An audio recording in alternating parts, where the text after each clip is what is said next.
Hello student, very good morning you all. Student, this is your science teacher and we are going to discuss about the chapter work and energy. And this is a portion of physics, okay? And in this chapter we will discuss today law of conservation of energy and conservation of mechanical energy at different level, okay?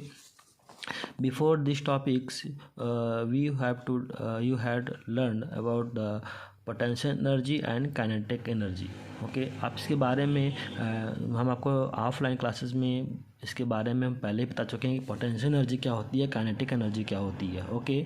तो आगे देखते हैं कि law of conservation of energy क्या होता है।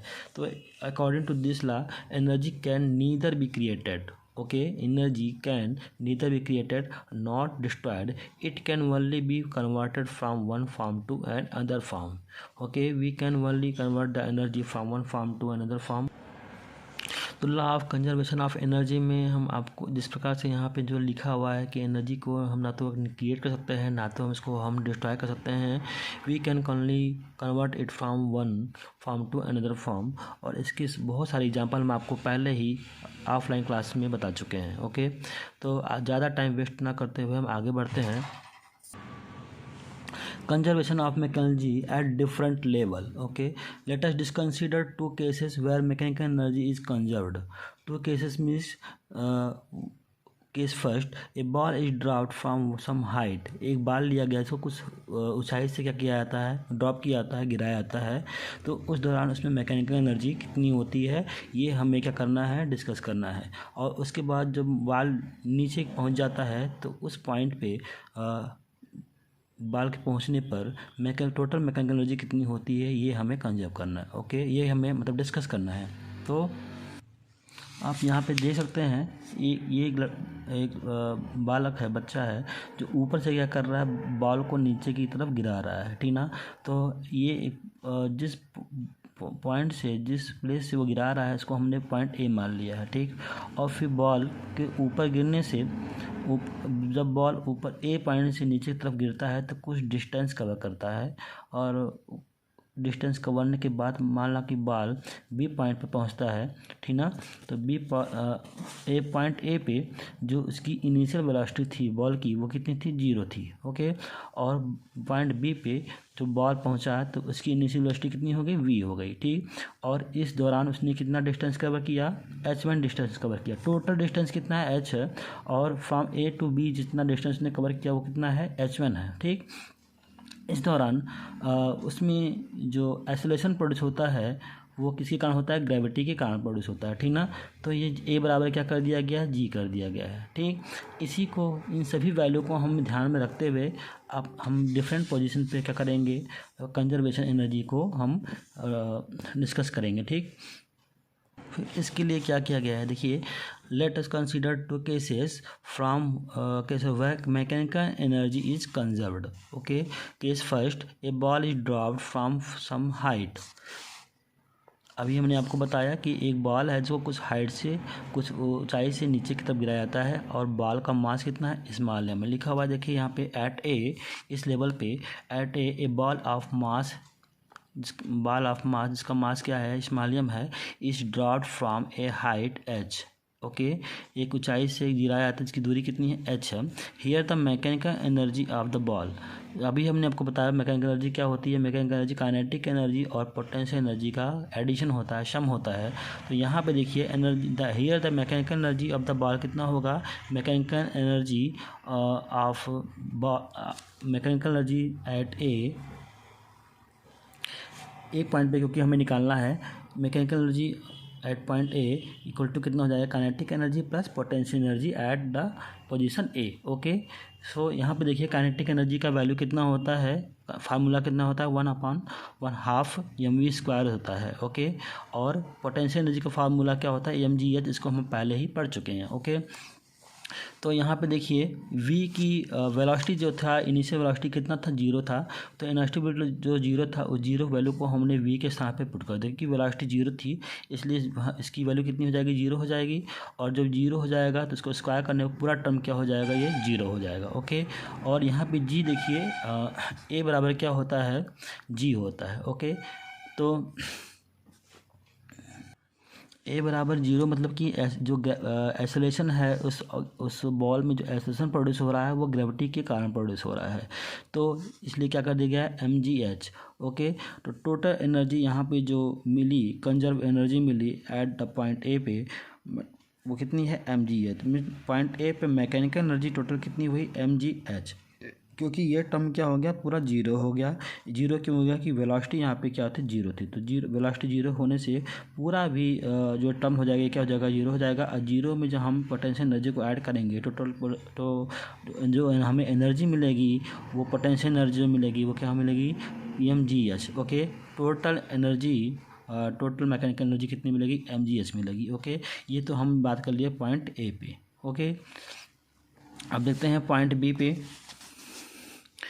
Eight the point be the ball travel at distance, जैसा भी हमने बताया, जब बॉल को ऊपर से ड्रॉप किया जाएगा तो बॉल कुछ डिस्टेंस कवर करता है। ओके, तो यही लिखा हुआ है, the ball travel at distance of h1, कितना दूरी तय किया, h1। टोटल डिस्टेंस कितना था, h, और कितना डिस्टेंस ऊपर से ड्रॉप करने पर तय किया, उसने कवर किया, h1 डिस्टेंस तय किया, ठीक ना। In the time t, time कितना लगा, t समय लगा, during the it's fall. The velocity of the ball after time t, जब ये इस बॉल को ऊपर से नीचे गिरने में टी टाइम लगा और उसने उस टी टाइम में h1 डिस्टेंस तय किया, तो उस दौरान उस h1 डिस्टेंस तय करने के बाद उसमें जो टी वेलोसिटी जो होगी, टी टाइम को कवर करने के टी टाइम में जो वेलोसिटी कितनी हो जाएगी उसकी, कितनी हो जाएगी, v, यहाँ पे देखिए वेलोसिटी दे रखा है, यहाँ पे इनिशियल वेलोसिटी कितनी थी, u बराबर 0 थी।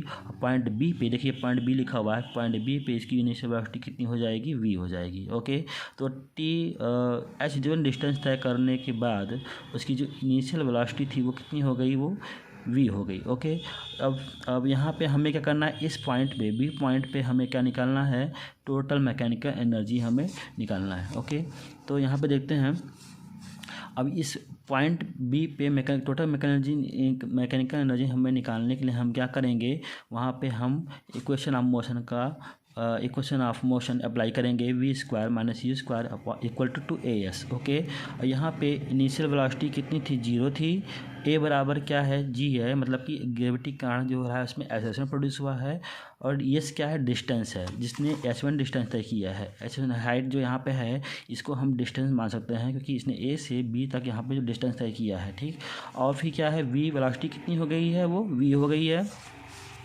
अब देखिए फ्रॉम इक्वेशन जो हमने अभी बताया कि जो इक्वेशन है, मोशन का इक्वेशन है, इस नियम से हम क्या निकालेंगे, कंजर्वेशन मैकेनिकल एनर्जी निकालेंगे पॉइंट बी पे। तो देखिए यहाँ पे इनिशियल वेलोसिटी कितनी है, 0 है, 0 वैल्यू हमने यहाँ पुट कर दिया। और यस क्या है, डिस्टेंस है, एस बराबर हमने h1 ऑलरेडी बता चुके हैं हम, यहाँ पे ये टोटल h1 है। तो हम क्या कर देंगे, अब ए बराबर क्या होता है, एक्सेलरेशन जो है ग्रेविटी कारण है। तो देखिए हमने 0 टर्म यहाँ पे इनिशियल वेलोसिटी को हमने क्या कर दिया, 0 कर दिया, और ए को वैल्यू हमने जी यहाँ पुट कर दिया है।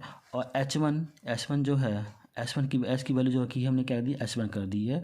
तो v इक्वल टू क्या हो जाएगा, 2gh, क्योंकि ये टर्म तो पूरा 0 हो जाएगा। और फिर यहाँ से v बराबर क्या हो जाएगा, 2gh1 हो जाएगा। ओके,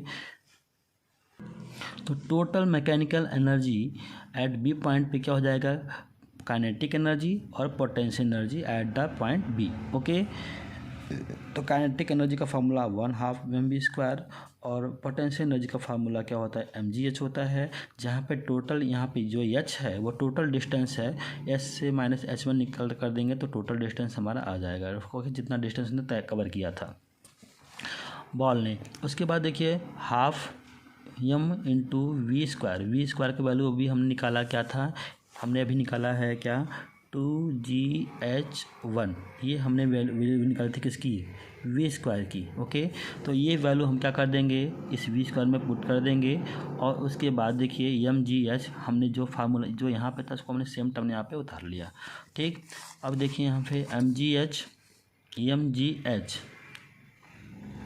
MgH हो जाएगा कि टू से क्या हो जाएगा, कैंसिल हो जाएगा और फिर प्लस ये सिंबल देखिए प्लस लगा हुआ है, फिर MgH और इस टर्म का पूरे टर्म का मल्टीप्लाई अंदर वाले टर्म में हो जाएगा, तो ये हो जाएगा MgH और माइनस क्या हो जाएगा, MgH1 हो जाएगा। ठीक, फिर क्या हो जाएगा MgH, ये इससे कैंसिल हो जाएगा और ये हमारा पूरा टर्म क्या बचेगा, MgH means total mechanical energy at point equal to MgH।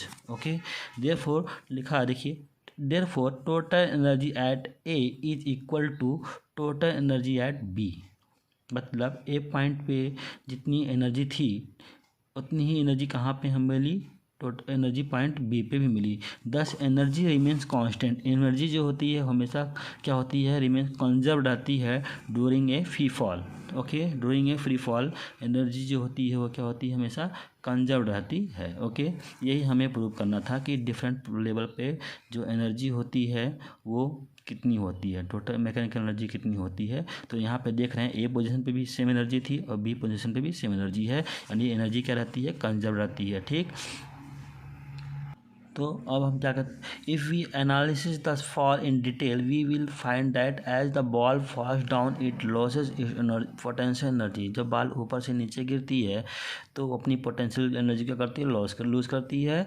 The loss of potential energy appears in the form of gain in the kinetic energy. देखिए, जब बॉल को हम नीचे से ऊपर लेके गए तो उसको हम एक बल लगा के ऊपर लेके गए और बल लगाने से उसमें पोटेंशियल एनर्जी क्या हो गई, क्रिएट हो गई। ओके, क्योंकि पोटेंशियल एनर्जी जो होती है वो किस पे डिपेंड करती है, मास पे डिपेंड करती है, हाइट पे डिपेंड करती है ग्राउंड से, और उसमें जो ग्रेविटी है, एक्सेलरेशन जो प्रोड्यूस होता है ग्रेविटी के कारण, उस पर डिपेंड करती है। तो हम जब बॉल को ऊपर से नीचे से ऊपर उठा के लेके गए तो उसमें क्या हो गई, पोटेंशियल एनर्जी क्रिएट हो गई। ओके, पोटेंशियल एनर्जी उसमें कंजर्व हो गई और जब वो एनर्जी जब उस बॉल को ऊपर से नीचे गिराते हैं तो उसमें काइनेटिक एनर्जी प्रोड्यूस हो जाती है, यानी इसमें मोशन प्रोड्यूस होता है। मोशन क्यों प्रोड्यूस हो जाता है, क्योंकि उसमें काइनेटिक एनर्जी प्रोड्यूस हो जाती है। ठीक ना, और इस प्रकार एनर्जी जो होती है वो क्या हमेशा में रहती है। Therefore we can also say that, देखिए यहाँ पे लिखा that loss of potential energy appears in the form of gain in the kinetic energy. जब बॉल ऊपर से नीचे गिरती है तो उसमें जो कंजर्व पोटेंशियल एनर्जी होती है वो काइनेटिक एनर्जी में कन्वर्ट हो जाती है। जिस प्रकार से अभी हमने बताया कि एनर्जी को ना तो हम क्रिएट कर सकते हैं ना तो डिस्ट्रॉय कर सकते हैं, केवल एक फॉर्म से दूसरे फॉर्म में कन्वर्ट कर सकते हैं। ओके, फिर लिखिए therefore we can also say that loss in potential energy equal to gain in kinetic energy. Potential energy में जितना लॉस हो रहा है वो किसके बराबर है, गेन इन काइनेटिक एनर्जी के इक्वल होता है। ठीक ना, तो आज की इस वीडियो में यहीं तक, मिलते हैं नेक्स्ट वीडियो में। तब तक के लिए जितना भी आपको बताया गया है उसको ध्यान से पढ़िएगा, समझिए, और अगर कोई इसमें प्रॉब्लम होती है तो आप हमारे पर्सनल व्हाट्सएप नंबर पे आप हमें सेंड कर सकते हैं। Okay, thank you for watching this video.